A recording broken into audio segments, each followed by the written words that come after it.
ನಮಸ್ಕಾರ. ಇವತ್ತು ನಳಿನೀಸ್ ಕ್ವಿಝಿನ್ ಕಾರ್ಟಲ್ಲಿ ದೊಣ್ಣಮೆಣಸಿನಕಾಯಿ ಮತ್ತು ಮೊಸರು ಉಪಯೋಗಿಸ್ಕೊಂಡು ಮಧ್ಯಾಹ್ನದ ಊಟಕ್ಕೆ ಒಂದು ಹಸಿ ಗೊಜ್ಜು ಮಾಡೋಣವಾ. ಅದಕ್ಕೆ ಅರ್ಧ ಕಪ್ ತೆಂಗಿನ ತುರಿ ಮಿಕ್ಸಿಲಿ ಹಾಕ್ಕೊಂಡಿದ್ದೀನಿ. ಅದಕ್ಕೆ 1 ಸ್ಪೂನ್ ಜೀರಿಗೆ, 2 ಹಸಿಮೆಣಸಿನ್ಕಾಯಿ, ಖಾರಕ್ಕೆ ಎಷ್ಟು ಬೇಕೋ ಅಷ್ಟು ಹಾಕ್ಕೋಬೋದು.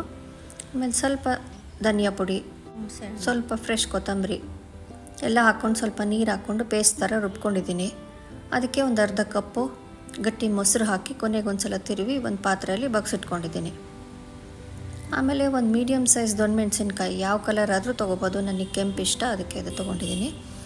ಅದು ಬೀಜ ಎಲ್ಲ ತೆಗೆದು ಚಿಕ್ಕದಾಗಿ ಹೆಚ್ಚಿಟ್ಕೊಂಡಿದ್ದೀನಿ. ಆಮೇಲೆ 1 ಕಪ್ ಈರುಳ್ಳಿ, ಇದು ಆಪ್ಷನಲ್, ಬೇಕಾದ್ರೆ ಹಾಕ್ಕೋಬೋದು, ಇಲ್ಲದೇ ಅದು 1 ಕಪ್ ಹೆಚ್ಚಿಟ್ಕೊಂಡಿದ್ದೀನಿ. ಒಂದು ಬಾಣಲೆಯಲ್ಲಿ 1-2 ಸ್ಪೂನ್ ಎಣ್ಣೆ ಹಾಕಿ ಸಾಸಿವೆ, ಜೀರಿಗೆ, ಅರಿಶಿನ, ಹಿಂಗು ಎಲ್ಲ ಹಾಕಿ ಈರುಳ್ಳಿ ಬಾಡಿಸಿ ಸ್ವಲ್ಪ ಕರಿಬೇವಿನ ಸೊಪ್ಪು ಹಾಕಿ ಬಾಡಿಸಿ ಈ ಹೆಚ್ಚಿಟ್ಕೊಂಡಿರೋ ದೊಣ್ಣಮೆಣಸಿನ್ಕಾಯಿ ಹಾಕಿ ಚೆನ್ನಾಗಿ ಬಾಡಿಸ್ಕೋಬೇಕು, ಹಸಿ ವಾಸನೆ ಹೋಗೋ ತನಕನೂ.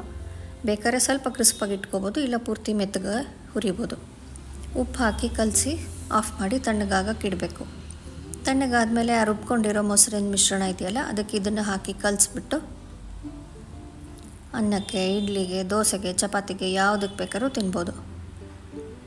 ಬೇಸಿಗೆಗೆ ಚೆನ್ನಾಗಿರುತ್ತಲ್ಲ ಇದೊಂದು ಪದಾರ್ಥ. ತುಂಬ ಸುಲಭ, ಮಧ್ಯಾಹ್ನಕ್ಕೆ ಊಟಕ್ಕೆ ತಕ್ಷಣ ಮಾಡ್ಕೋತೀರಲ್ವ. ನನ್ನೆಲ್ಲ ರೆಸಿಪೀಸ್ ಟ್ರೈ ಮಾಡ್ತಾಯಿದ್ದೀರಾ ಅಂತ ನನಗೆ ತಿಳಿಸ್ತಾ ಇದ್ದೀರಾ, ತುಂಬ ಧನ್ಯವಾದ. ಹಾಗೆ ನನ್ನ ಚಾನಲ್ನ ನಿಮ್ಮ ಫ್ರೆಂಡ್ಸ್ಗೆ, ರಿಲೇಟಿವ್ಸ್ಗೆ ಎಲ್ಲರಿಗೂ ಶೇರ್ ಮಾಡಿ. ಹೋಗಿ ಬರಲಾ, ಬಾಯ್.